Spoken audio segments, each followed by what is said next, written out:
What's going on, guys, and welcome back to the channel. I'm Chris and this is 4K Motoring. Today I want to tell you the top 10 things I love about my 2001 Corvette.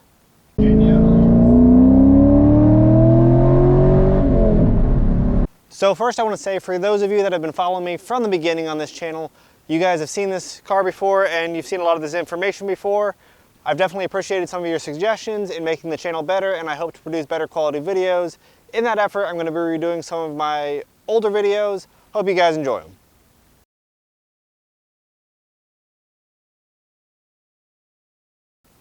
Starting with number one, maybe one of the biggest things I love about this car is just the true performance value that this C5 Corvette is. Now, Chevrolet made this car from 1997 till 2004, and in my opinion, looking at the market for the last couple years and exactly what this platform has to offer, this seems to be, for the money, one of the best value sports cars that you can buy currently in the early 2020s. I purchased this car for $10,000 in 2020, and I know there's lots that are still going for sale in decent condition for that $10,000 to $15,000 mark. I know they shot up a little bit during COVID, but overall, I don't think you're gonna find another 350 horsepower stock LS1 sports car, hydroform steel frame, decent braking, good handling vehicle like this for that kind of money. It just doesn't exist. I'm not aware of it out there. It is hard to beat a C5 Corvette for value, for performance.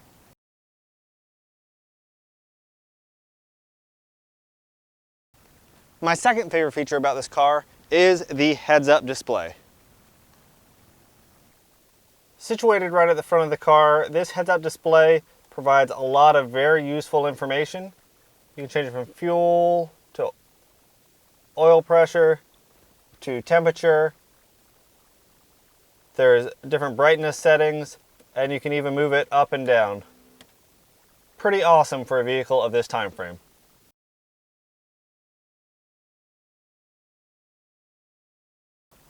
Another item that I really do enjoy in this car, not present on all C5 Corvettes, but was an option, the Selective ride control. Now, this works pretty well on my car with about 120,000 miles. Again, this car is over 20 years old. It gives you three options for the suspension settings: Tour, Sport, and Performance. Unlike earlier cars, I did have a C4, a 1992 C4 before this. Unlike the earlier cars, this is not a set it and forget it system. This is not just a system with some presets for different levels of damping that you can adjust. This is actually real-time damping. There are sensors, wheel travel sensors, on all four corners of this car, and the suspension was actually set up for the dampers to react to that, and depending how you're driving in real time, change how they're damping. It's kind of a semi-active sort of system. This is something I love on my current Multistrada, but to think it was present back in 2001 and before is pretty mind-blowing. It's not quite as advanced as the stuff that's going on now, and unfortunately, they didn't make very many of these cars. This type of suspension, the F45 suspension that's in this car, I believe was only made for 2 or 3 years, I think 2 years, and you can't get these things new anymore. There are no replacements. So when these things finally go, they are done. I've seen some sets selling online, just some single shocks selling online, not leaking, for over $1,000 a piece at this point. They went to the mag ride in 2003, but those didn't last, from what I hear, more than about 20 or 30,000 miles before needing replaced, so that's not really a good option either. Still, I want to say, while these are working, I notice a decent amount of control over the car. I get less front-end dive and overall body roll with this thing in one extreme versus the other. And that's something I really like, that this car, as old as it is and as cheap as it is, does come equipped with.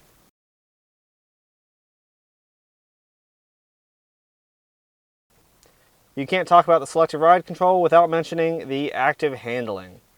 The active handling was actually a really advanced traction control and stability control system developed for the C5 Corvette. Like I said, there are sensors at all four corners of this car that knows what each wheel is doing, far beyond what was available before this. And based on what inputs you're giving to the car, it's got a steering position sensor, it's got a yaw sensor, it's got a roll sensor. It knows what the car is doing, and it knows what inputs you're giving it. Based on that, it will actively brake different wheels and do different things with the traction control to help you maintain control over this car. And again, for something that's over 20 years old and can be gotten for $10,000, that is fantastic technology. Now, as I've mentioned in some of my other videos, I've had some issues with it. It's not perfect, especially when some of these grounds and sensors start going. But overall, when it works, it's a phenomenal system and a really modern system, modern feeling system, available in a $10,000 20-year-old car. Phenomenal.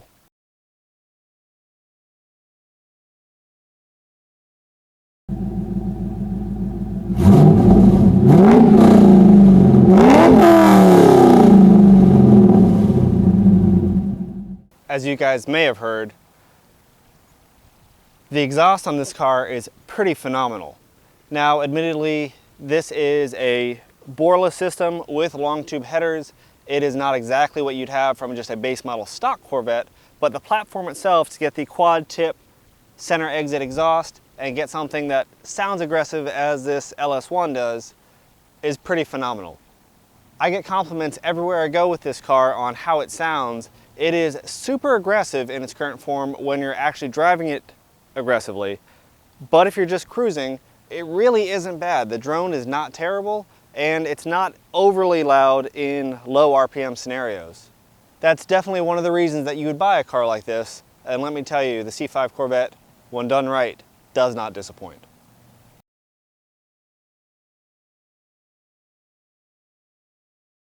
Without a doubt, you cannot make a video like this of top things to love about the C5 Corvette without mentioning those pop-up headlights.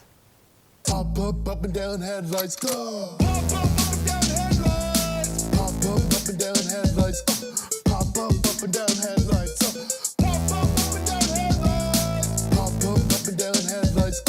Pop up and down headlights! Now, I've done some LED upgrades to these, so they are a little bit brighter than stock. But one of the reasons Chevrolet did this was for the super low coefficient of drag when they're down, but also meeting a federal headlight height requirement when they're up. To have a decent shot down the road and actually provide decent visibility, there's a requirement for how high these headlights have to be off the ground. In order to do that without making them pop-ups, they would have had to make the front end a lot taller or push these back. Along with that, this is one of the slipperiest design cars that have been made. And part of that is because there's no big headlights during the day when you don't need them, because they fold down out of the way. You either love the pop-up headlights or you're wrong.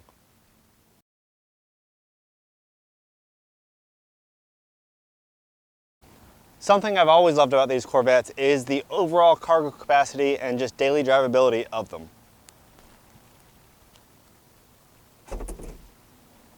Back here in the trunk, we have this large hatch that opens up and reveals a ton of space. You can literally do cross-country trips with this. It makes it a grand touring car. You can go grocery shopping with it. Anything you want to do, there is room for it. This is a massive trunk space for a sports car. You even have the little compartments inside here to store some more stuff. It is impressive what you can fit in this car.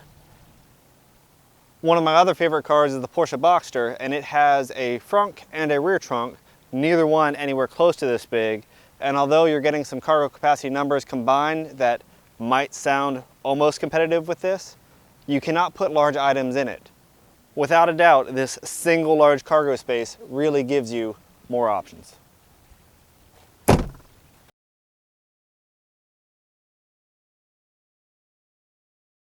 This car gets an incredible 30 miles per gallon. You heard me right. In 6th gear at 55, 60 miles an hour, you're not even turning 1500 RPM. This thing is just idling down the road.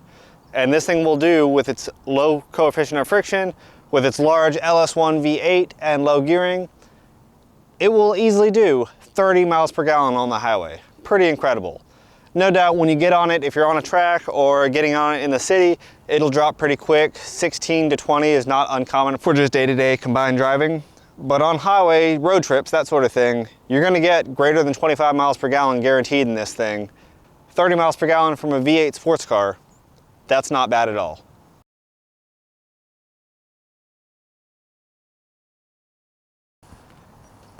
We have the epic LS1 V8. This was an engine developed by Chevrolet at this time frame to fit a variety of applications.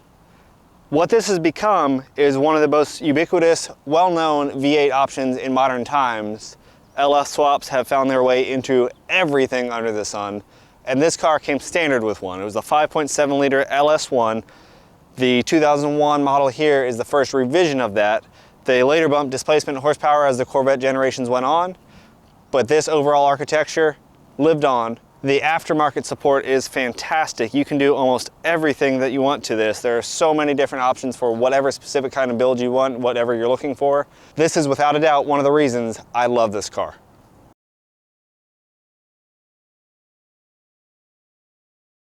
Finally, no list would be complete without noting how gorgeous the C5 was. This is a timeless design. It's fiberglass body. It's got all curves in the right places.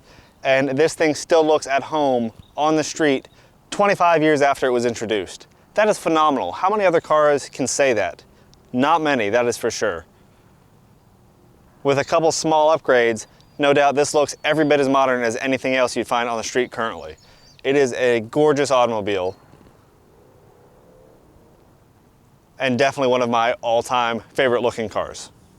Now, I've certainly done a bunch of little additions to this car, little modifications and modernizations to it that have made it better for me. And that is one of the other great things about this platform just in general, is that it is old enough and popular enough for there to be limitless things that you can do to this car. The aftermarket is plentiful for this car. You can make it whatever you want it to be. So that's my list of things I love most about this car, about the C5 platform in general. If there's anything that you think I missed or anything that you like better about your car, let me know in the comments below. I'd love to hear about it. Is there anything you don't like about the C5 Corvette? Let me know that as well. This is one of America's best budget sports cars. In my opinion, they've got all the important things right. As always, thanks for watching 4K Motoring. I'm Chris. We'll see you next time.